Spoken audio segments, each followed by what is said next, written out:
The Godfather 1 and 2 are two stories that are all parts of a family's quest for dominance in the mafia world. In part 1, we saw how the Corleone family struggled for power and dominance and how Michael became the boss. But don't ever take sides with anyone against the family again. While part 2 continues with this story, it also jumps back in time to show how Michael's father, Don Vito, rose to power, making the whole Corleone family history even more interesting. Keep watching to find out what becomes of this family. The movie begins in 1901 in the town of Corleone, Sicily, at the funeral of young Vito's father, Antonio Andolini, who has been murdered for the crimes of the local mafia lord Don Ciccio. During the funeral procession, Vito's older brother is killed because he swore revenge on the Ciccio. Vito's mother goes to Ciccio to beg for mercy, but he refuses, knowing that 9-year-old Vito will seek revenge later in life. Vito's mother then takes Ciccio hostage at knife point, allowing her son to escape, and Ciccio's men kill her. They search the town for the boy, but he is aided in his escape by the townspeople. Vito finds his way by ship to New York City, and at Ellis Island, an immigration agent chooses Vito's hometown of Corleone as his surname, and he is registered as Vito Corleone. In 1958, much like the opening scene of the first movie, Michael Corleone, the head of the Corleone crime family, finds himself amidst a grand celebration at his Lake Tahoe estate. The occasion? His son Anthony's first communion. Amidst the festivities, Michael was faced with a lot of challenges that threatened the stability of his empire. One such challenge is the meeting of Senator Pat Geary, a corrupt politician with hatred for Italian-American businessmen like Michael. Geary demands high fees for the gaming licenses needed for the family's casino ventures, hinting at the obstacles Michael will face in expanding his gambling interests in Nevada. Underrated by Geary's threats, Michael stands firm, refusing to yield to the senator's demands and asserting his authority. Meanwhile, Michael grapples with the romantic aspirations of his sister Connie, who plans to marry a man named Merle Johnson, much to Michael's disapproval. He senses trouble in the union and seeks to protect Connie from potential harm, showcasing his commitment to familial loyalty. Amid these personal and political dealings, Michael met Johnny Ola, a trusted associate of Jewish mobster Hyman Roth, who supports his raid in the gambling industry. However, tensions arise when Michael confronts Frank Five Angels Pentangeli, a business partner involved in conflicts with the Risotto brothers. Roth's associate, Pentangeli's abrupt departure after cryptic remarks about Michael's father's dealings with Roth foreshadows betrayal within the family's ranks. That evening, Michael narrowly survives an assassination attempt orchestrated by unknown assailants. Finding out that a traitor is within his inner circle, he confides in his lawyer and adopted brother Tom Hagen and entrusts Tom with the responsibility of protecting their family legacy. In the bustling streets of New York City in 1917, Vito Corleone works at a grocery store with his friend. Their daily lives are overshadowed by Don Fanucci, a figure linked to the Black Hand, who exerts control over the neighborhood by extorting money from local businesses for supposed protection. One fateful evening, Peter Clemenza pleaded with Vito to hide some guns. In a twist of fate, Vito finds himself drawn deeper into the world of crime when Clemenza involves him in their first illicit endeavor, stealing a luxurious rug from an apartment. Fast forward to 1958, when Michael Corleone, now the head of the Corleone family, met with Hyman Roth in Miami. Suspecting Frank Pentangeli of orchestrating an assassination attempt against him, Michael confronts Roth, revealing his suspicions and vowing penalty. Determined to uncover the truth, Michael goes to Brooklyn and confronts Pentangeli, urging him to cooperate in exposing Roth's treachery. As tensions escalate, Pentangeli's meeting with the Risotto brothers takes a violent turn at a local bar, and Pentangeli narrowly escapes, leaving behind a trail of bloodshed and betrayal. Returning to Nevada, Tom Hagen receives a call from Michael's elder brother Fredo in a Carson City brothel. There, he learns that Senator Geary is being held responsible for the murder of a prostitute. In exchange for the senator and the Corleone family becoming friends, Tom agrees to handle the situation. Michael first meets Roth in Havana, Cuba, at a time when Fidel Castro's communist insurgents are attempting to overthrow the government, and tyrant Fulgencio Batista is looking for American investment.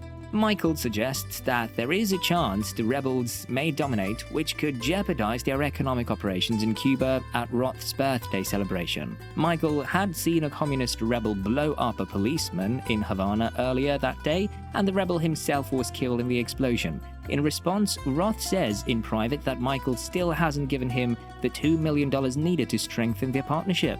When Fredo arrives in Havana with the promised money, he meets Michael. Fredo claims that he's never met Hyman Roth and Johnny Ola, despite Michael bringing them up. Telling his brother that Roth was the one who tried to kill him, Michael says he intends to try again. Fredo receives an assurance from Michael that he has already taken action and that Hyman Roth won't see the new year. Michael tells Roth it wasn't he who issued the order to have Frank Pentangeli assassinated rather than giving him the money. Instead of answering the question, Roth furiously talks about how Michael had planned his old buddy Mo Green's murder, as was seen after the first movie. Knowing Fredo well from his time in Havana, Michael has requested him to show Senator Geary and other influential American politicians and business people a good time while pretending not to recognize Johnny Ola.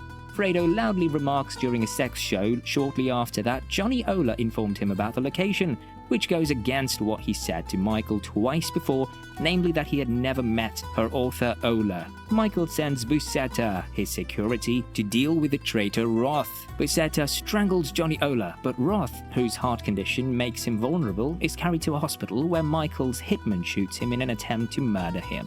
At midnight on New Year's Eve during Batista's party, Michael hugs Fredo on his head and kisses him, telling him he knows it was him and that Fredo shattered his heart. The guests leave as rebels launch a counterattack and Batista announces his resignation. Michael begs Fredo to accompany him, saying it's the only way out and that Fredo is still his brother. Fredo refuses. When Michael returns to his Lake Tahoe hideaway in early 1959, having fled Cuba, Tom informs him that Roth has escaped and is recovering in Miami, that his bodyguard has died, and that Fredo is most likely hiding in New York. Michael is also told by Hagen that Kay miscarried while he was gone. Michael is heartbroken by the news and angrily wants to know the child's sex, but Tom says that he has no idea. By 1920, Don Fanucci knows of Vito, Clemenza, and Salvatore Tessio's partnership and demands a weekly portion of their income.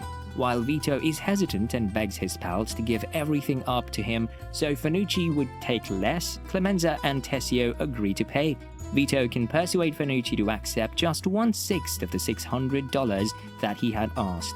Vito kills Fanucci in the hallway outside his apartment during the neighborhood celebration right after. He then meets up with his wife and kids on the stoops outside his apartment building, where he tells little Michael that his father loves him a lot. After Fanucci's death, Vito gains the neighborhood's respect and starts mediating disputes between neighbors. He runs his Genco Pura olive oil company, named for his friend Ginkgo Abendando, and also extends kindness to others in the neighborhood, including a friend of his wife's who is facing eviction. Vito threatens her landlord, getting him to agree to a lower rate for her to stay. Senator Geary is a member of the Senate committee that was looking into organized crime and the mafia in the 1959 Washington, D.C. The senator makes a huge show of supporting Italian Americans while Michael comes before the committee, but he later withdraws from the meeting. Michael rejects all criminal accusations made against him during interrogation, ranging from his business dealings as the operator of many gambling casinos in Nevada to the 1946 murders of Solozzo and Captain McCluskey in the original movie. In his statement, Michael dares the committee to provide a witness who can support the allegations made against him. Senator Kane, the chairman of the committee, closes the session by assuring a witness that he would do just that. Frank Pentangeli, who is mistakenly convinced that Michael attempted to murder him, did not die in the Rosato brothers' assault. Pentangeli will testify against Michael after reaching an agreement with the FBI. Tom Hagen and Michael talk about the issue, noting that Roth's plot to ruin Michael is well thought out, since after Pentangeli's testimony, Michael would face a perjury charge. After being found unconvinced to go back to Nevada, Michael's brother Fredo meets with him in private to tell him about his betrayal. He is upset that Michael was chosen to be the family leader and that he is not getting his due. He said he was unaware that they intended to murder Michael, but he did assist Roth because he believed there would be benefits for him. Additionally, he informs Michael that Kay Stutt, the lead attorney for the Senate committee, is Roth's guy. Then Michael informs Fredo in private that he is nothing to him anymore, neither a brother nor a friend. Frank Pentangeli is scheduled to testify before the court. However, Michael appears with Vincenzo, Pentangeli's brother, who's been brought from Sicily, and whose presence makes Frank retract his earlier remarks on Michael. When questioned, Pentangeli says he didn't have any witnesses to testify against Michael, he only gave the FBI what they wanted to hear. The committee adjourns, and Tom, representing Michael, adamantly demands an apology. Afterward, Kay attempts to leave Michael in a hotel room, bringing their kids with her. Initially, Michael attempts to appease her, but when she tells him that a recent miscarriage was an abortion to prevent adding another kid to his illegal inheritance, he becomes enraged and attacks her. Michael becomes even more enraged when she informs him that the kid is a male. When Vito Corleone travels to Sicily for the first time in 20 years in 1925, he meets the now old Don Ciccio, who is the guy who imports their olive oil to America, and asks for his approval. In response to Ciccio's question about his father, Vito replies, "My father's name is Antonio Andolini," and he slashes open the old man's stomach with a knife, extracting revenge for the murders of his mother, brother, and father when they flee from Ciccio's compound and his soldiers. Tomasino was shot in the leg by a bodyguard for Ciccio. When Vito's wife, Carmela Corleone, passed away in April 1959, the Corleone family gathered for her burial. Carmela Corleone was Vito's mother. Even now, Michael avoids Fredo, who is sad but gives in when Connie begs him to. While they are embracing, Michael lets Neri know that Fredo is no longer protected from danger as much as he was during his mother's life. Michael, Tom, and Rocco Lamponi talk about their last interactions with Hyman Roth, a returning Jew who had been denied admission into Israel and has been unsuccessfully applying for asylum in several nations. Tom tells Michael that murdering Roth and the Risato brothers in retaliation would be a needless risk and that the Corleone family's position is safe. Michael ignores this suggestion. Subsequently, Tom visits Frank Pentangeli in jail on a military post and advises him to commit suicide, following in the footsteps of failed ancient Roman conspirators who were promised support for their families upon their death. Kay visits her kids under Connie's supervision, but she can't bear to leave them and stays too long. Michael shuts the door icily in her face as soon as he gets there. Rocco Lamponi, posing as a journalist, shoots Hyman Roth as he arrives at an airport to be taken to jail. Roth's security then shoots Lamponi dead. Frank Pentangeli, who killed himself in his bathtub per Hagen's orders, is discovered dead on the military station. While they are fishing on Lake Tahoe and Fredo is reciting a Hail Mary to help catch a fish, Al Neri murders him. In the final scene, which takes place on December 21st, 1941, Vito's surprise birthday celebration is being planned by the Corleone family. Sonny, Vito's oldest kid, presents his buddy Carlo Rizzi. Everyone is discussing the Japanese assault on Pearl Harbor when Michael shockingly announces that he is just enrolled in the US Marine Corps. Tom says that Vito has informed him he has high hopes for Michael's future, while Sonny makes fun of Michael's decision. The only person who agrees with Michael's choice is Fredo. Everyone in the room except Michael leaves to welcome Vito. The movie ends with Michael sitting by himself in Lake Tahoe and reflecting in silence. How far would you go to protect your family legacy? Let us know your thoughts in the comments section. See you soon.